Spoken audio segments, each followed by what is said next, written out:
केस number 229/23 हाजिर हों।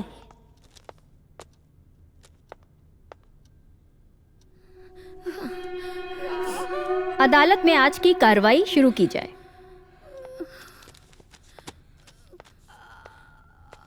Thank you milord. Milord, सबसे पहले मैं अदालत में कुछ सबूत पेश करना चाहता हूं।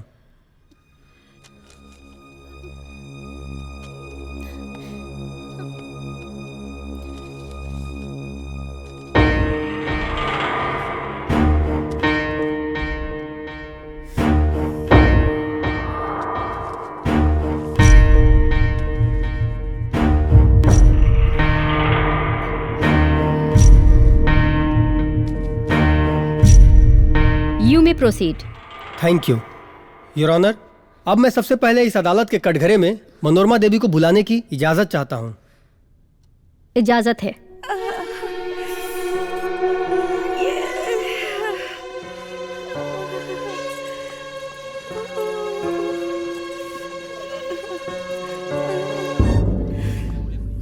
गीता पे हाथ रख के कसम खाइए, जो कहेंगी सच कहेंगी, सच के सिवा कुछ नहीं कहेंगी।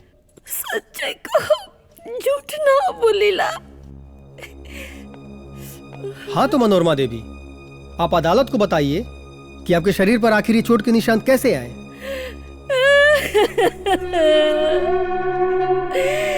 अरे जज मैडम, जज मैडम,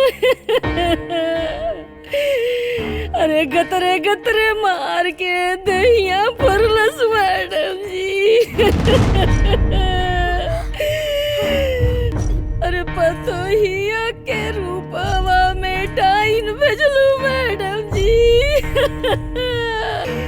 हम ही के नाई हमरे लड़किया न के मार के पिछले। हाँ मैडम जी, हाय देखिए हमार कपार फोड़ दिलस, हाय देखिए हमार हाथ। Order order. देखिए हमार। You may proceed. Thank you milord. Your honour, Manorama Devi के शरीर पर लगे चोट के निशान इस बात के सबूत हैं कि मधु जी ने अपना बहुधर्म निभाना तो दूर, प्रताड़ना की सारी हदें पार कर दी हैं। ऑब्जेक्शन योर ऑनर, यह सरासर झूठ है। ये चोट के निशान मनोरमा देवी ने स्वयं लगाए हैं ताकि मेरे मुवक्किल मधु पे इल्जाम लगा सके, उन्हें गलत साबित करवा सके। मिलॉर्ड, मैं अपने मुवक्किल मधु को कटघरे में बुलाने की इजाजत चाहता हूँ। इजाजत है। जा बेटा।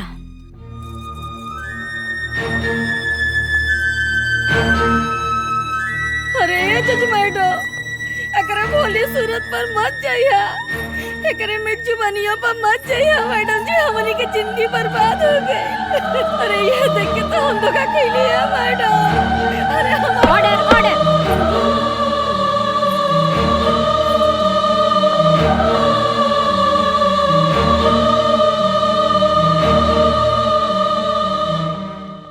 गीता पे हाथ रख के कसम खाइए, जो कहेंगी सच कहेंगी, सच के सिवा कुछ नहीं कहेंगी।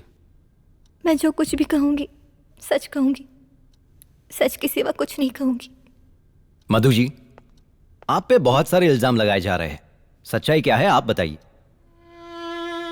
जज साहिबा, ये झूठ बोल रहे हैं, मैंने कुछ नहीं किया है, मुझ पे झूठा इल्जाम लगाया जा रहा है। मैं सच कह रही हूँ, इन्होंने खुद अपने आप को मारा है। मैं तो इन्हें अपनी माँ जैसे मानती हूँ और नंदो को अपनी बड़ी बहन। ऑब्जेक्शन मिलॉर्ड, ये सरासर झूठ बोल रही हैं। ये सच बोल रही है। अगर ये सच बोल रही हैं योर ऑनर, तो क्या मेरे काबिल दोस्त के पास इस बात का कोई सबूत है? मधु जी अपने आप में खुद एक सबूत है। योर ऑनर, हर गुनाहगार अपने आप को बेगुनाह ही बताता है। नहीं जज साहिबा, मैं सच कह रही हूँ, मेरा यकीन करिए, मैं झूठ नहीं बोल रही। योर ऑनर, मैं मधु जी से कुछ सवाल पूछने के लिए आपसे इजाजत चाहता हूँ। इजाजत है। Thank you milord. मधु जी, सबसे पहले मैं आपको बता दूं कि कोर्ट भावनाओं के आधार पर नहीं चलता। कोर्ट को अपना फैसला लेने के लिए सबूत और गवाहों की जरूरत पड़ती है। तो क्या आपके पास कोई गवाह है?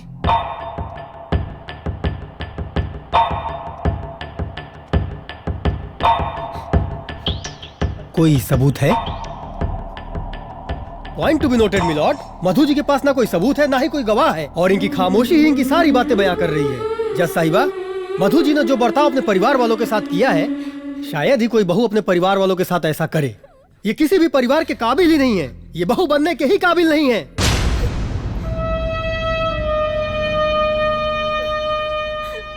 तो मैं अदालत से दोबारा दरख्वास्त करूंगा कि बिना अदालत का वक्त जाया करते हुए मधु जी को ये हुक्म दे कि तलाकनामे पर ये जल्द से जल्द हस्ताक्षर करें। ठीक है, आप बैठ जाइए। जी।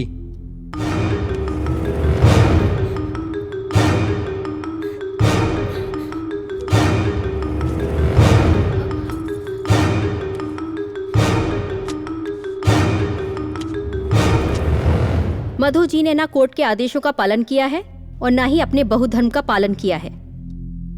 तमाम सबूतों को मद्देनजर रखते हुए अदालत मधु को तलाकनामे पर हस्ताक्षर करने का आदेश देती है।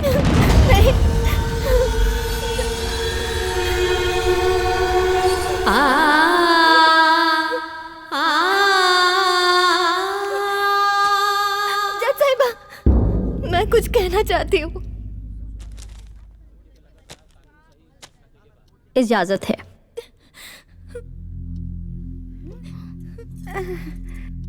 जज साहिबा, मैं एक शादीशुदा भारतीय नारी हूँ। अग्नि को साक्षी मान के मैंने अपने पति के साथ 7 फेरे लिए हैं, 7 वचने दिए हैं, 7 जन्मों तक साथ निभाने की हम दोनों ने कसमें खाई है। लेकिन मेरा साथ तो इसी जन्म छूट रहा है, वो भी इंसानों के बनाए हुए नियम, तलाक से।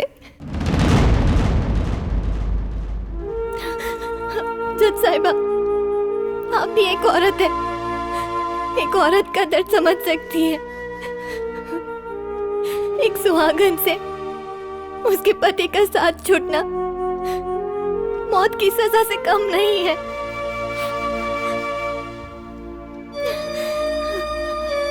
आप तो मौत की सजा देने वाले से उनकी आखिरी इच्छा पूछती है ना?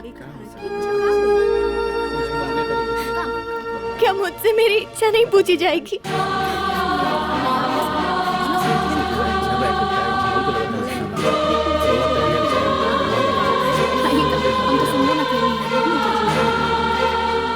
Order, order.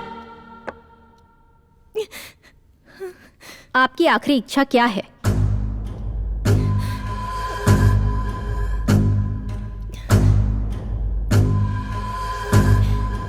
मुझे सिर्फ 24 घंटे यानी कि एक दिन की सास बनने की सहमति दी जाए। ऑब्जेक्शन मिलॉर्ड, अभी ये क्या नया ड्रामा है? कभी 6 महीना, कभी 1 महीना, कभी 1 दिन, कल को बोलेंगे चुप कि हो 1 जाइए। घंटा। Order, order. Objection overruled. Please आप बैठ जाइए। सहमति मंजूर है।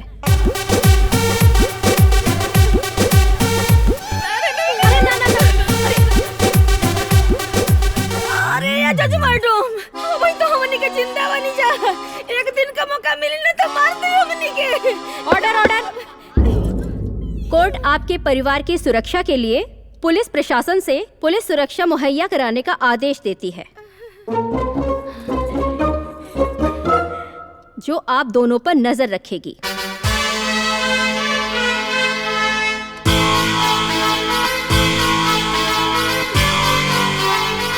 Court is adjourned for today.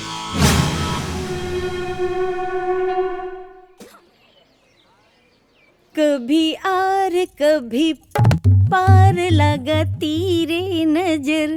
ए रसमा। हाँ माई, ई कोट ओकरा के एक दिन का सास का बना देलस। उ तो अपना के महारानी बुझत हो की रे। वैसे एक दिन खत्म होए में समय कितना लगेला? अरे सूरज निकलल दिन, सूरज डूबल रात, दिन खत्म। कभी आर कभी पार लगाती रे नजर।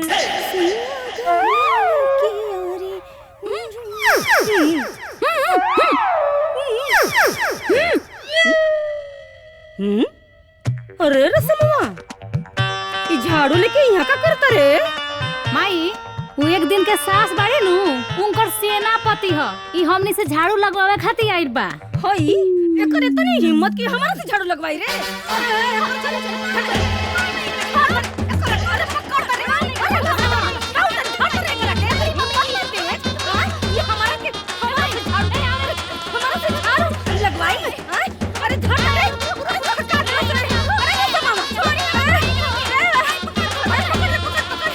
You are under arrest. ए हलवा है सा कहां जा अरेस्ट कर लेबा। आप लोग शायद ये भूल रहे हो कि कानून द्वारा नियुक्त मधु जी अब इस घर की एक दिन की सास हैं।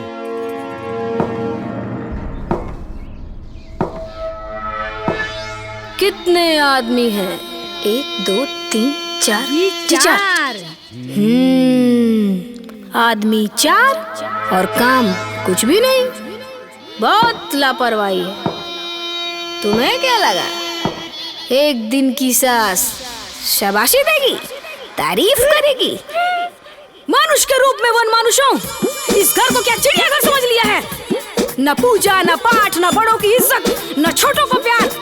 बहुत नाइंसाफी है। झाड़ू कौन लगाएगा? जी हम। पोछा कौन लगाएगा? हम लगाएंगे। बाकी सब काम के करे तुहर काका।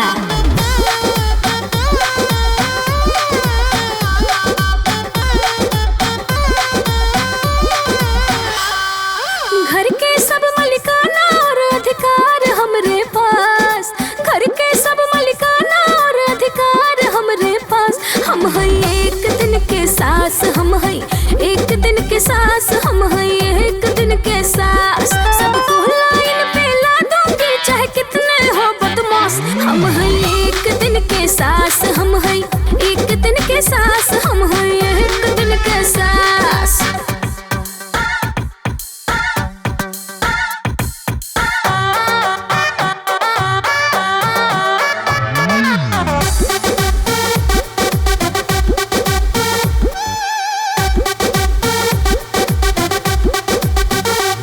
चल झाड़ू लगावा, चलो पोछा लगावा, कर साफ सफाई झटाझट। ना बहाना चली, मलिकाना चली, तनी हाथ चलाओ फटाफट। पावर लेके आइल बानी ये स्पेशल हो। हम साहस बना के बानी भेजल हो। कानून के आगे ना चली केहू होखे कितनो खास। हम हैं एक दिन के सास, हम हैं एक दिन के सास, हम हैं एक दिन के सास।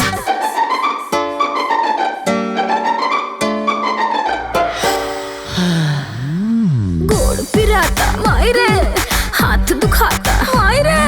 दिया बदमाश इत कर दी नस हमनी के जान लेके छोड़ी। दया माया नहीं खे काम चली कैसे भी मन शौख निगोड़ी। हे चुप चुप चुप चुप चुप चुप, बुझाता केहू आवता।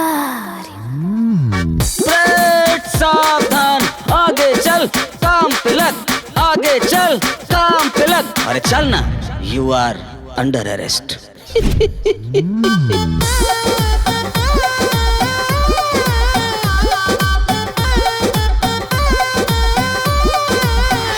तोहरा लोगन के देखाइब दिन में तारा हो। आज नानी माई याद होइहे सारा हो। सब ड्रामा देखो तानी हम न होई सुरदास। हम हैं एक दिन के सास, हम हैं एक दिन के सास, हम हैं एक दिन के सास। बुझाई? बाप रे बाप, एकदम टाउचर करके धइले बा। हमरा पेट में चूहा पतर माई। ऊपर से नो फूड ओनली वर्क। हमनी के अपन खाए का निकाल के ओकरा खाए का में जमाल घोटा मिला देबे के। हां एक मिनट, केहू खाना के हाथ ना लगावे के। पहले 4 थाली परोस के हमरा लगे लेके आवा लोग। ततरी काकोतिया रे। ये भुखड़ दलिदर 5 थरिया खाई। भगवान जाने हमनी के खाना मिले कि ना मिले। रोटी ले तो हमरो के मम्मी जी मेरा खाती रोटी You are under arrest. कानून की आंखें खुली हैं मनोरमा देवी। माफी सरकार।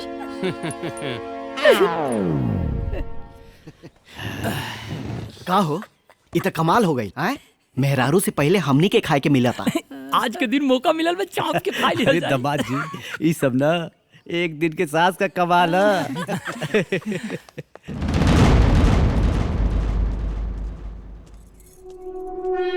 मम्मी, ये सब का ड्रामा चला था? अरे जैसन के तैसन और का। ये सब हमके बिल्कुल पसंद नहीं खे। You are under arrest. काय खातिर अरेस्ट? हाँ, आपने एक दिन की सास के आदेश की नाफरमानी करने की हिमाकत की है। अबे चल, आदेश की नाफरमानी करने की हिमाकत की है। मम्मी तू चुप काहे बाड़ू? ये सब का हो रहल बा? का पता बेटा, अब कौनो अधिकार ना हमरा पास। ई है एक दिन का सास। ये सब जवन तू कर रहल बाड़ू ना, ये सब ठीक नहीं क्यों होत? ये सब कौन घर में होला? सही बात बा। तो जौन पहले होत रहे वो कौना परिवार में होला? आज बुरा लागल ना, तो ये बुरा रवा के पहले भी लागे की चाहिए। हर घर में परिवार होला, परिवार में संस्कार, हर आदमी के एगो पद होला और हर पद के प्रतिष्ठा मिले के चाहिए। रवा तो पढ़ल लिखल बानी, तो ई ज्ञान रवा में काहे नइखे? रवा अपना दोस्त के घर तो जाते होखब और जरूर देख ले होखब कि माँ बाप के बीच कैसन बात विचार होला,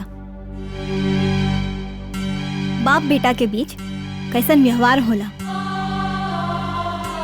कब बाबूजी के आदर से पाँव छूले बानी रवा? कब वो प्यार से पापा जी कहले बानी ना? काहे कि संस्कार तो बा ना। बियाह में जीजा जी के पाँव तो धोइले हो, ई तो रवा देखले हो कब। और यहाँ ये लोग के साथ कैसन व्यवहार होला इहो देखतानी। काहे कि संस्कार तो बा ना। ई घर में ना बढ़ के इज्जत, ना छोट के प्यार, ना ही शराफत, ना संस्कार। आज एक घर में उहे होई जौन हम चाहे। बात क्लियर? माँ जी, सबसे पहले ससुर जी के खाना परोसी। मैं फूट सरमेंट नहीं खी। वहाँ के राव पति है। दुनिया में हर पत्नी अपना पति के खाना परोसी नहीं तो उसका नौकरानी होली। माई परोस दे, एक ही दिन चलते चलाई, काल से तो हमने अगर रात चले। जो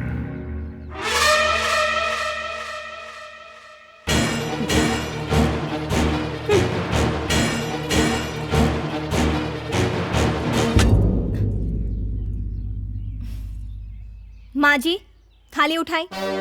परोस तो देनी। एक दिन की सास हम बानी की रवा। थाली उठाई।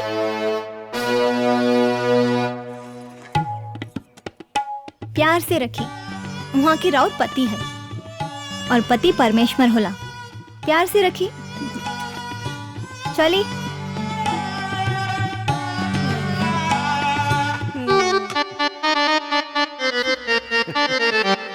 अरे रे रे कहाँ? जब तक खाना खत्म ना हो कब तब तक यही जा खड़े होके के बा।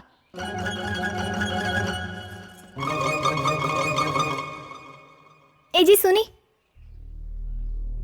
एक मिनट। कहल जाला कि दादी के प्राण पोता में बसेला, तो फिर पोता के भी तो कौनो फर्ज होला ना। आज दादी के खाना रवा परोसे।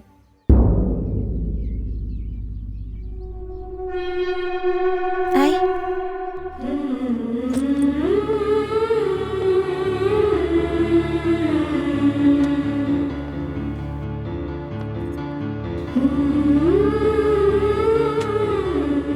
एगो बात बताई, रवा कभी दादी के साथ बैठ के दो बात प्यार से बतियौले बानी?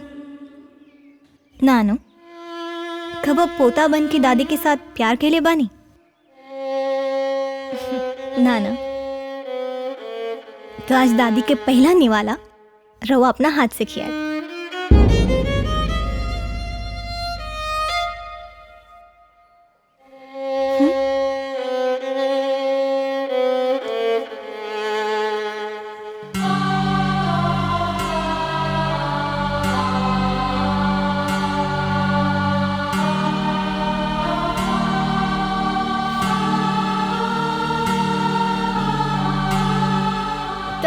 रवा के भी आपन आपन ड्यूटी समझाए के पड़ी। ना ना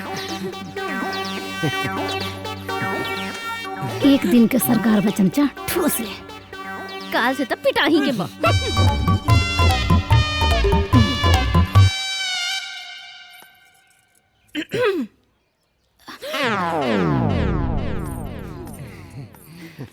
सोनी जी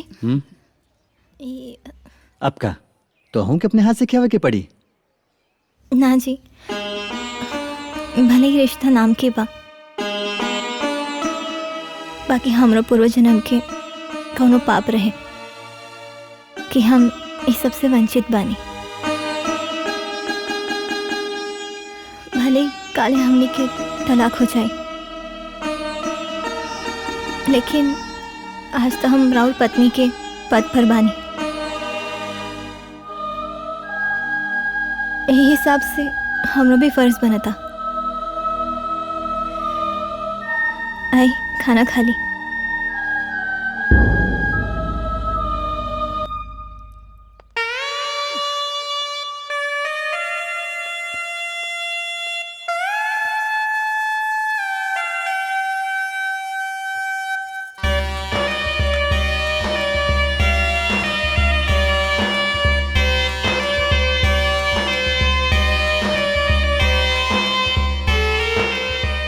रवा सब लोग खाना शुरू करें।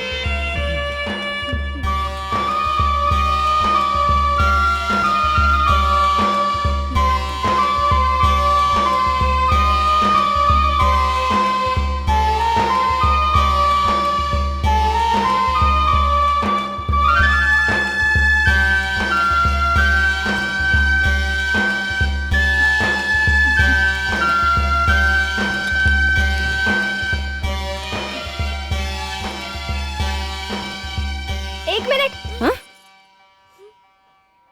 केहू भी थाली के हाथ ना लगाई। काहे?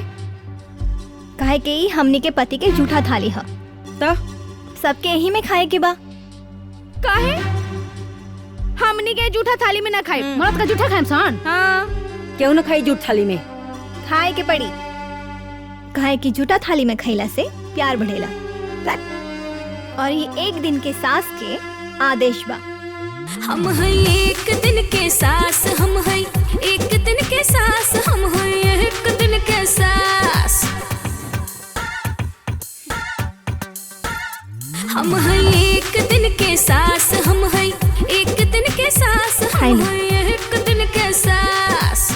माताओं एवं बहनों, आप लोगों के सामने एक दिन की सास विराजमान है और आप सबसे अनुरोध है कि कृपया इनके आदेश का पालन करें, वरना कोर्ट के आदेश की अवहेलना होगी और मजबूरन हमें आप लोगों को गिरफ्तार करना पड़ेगा।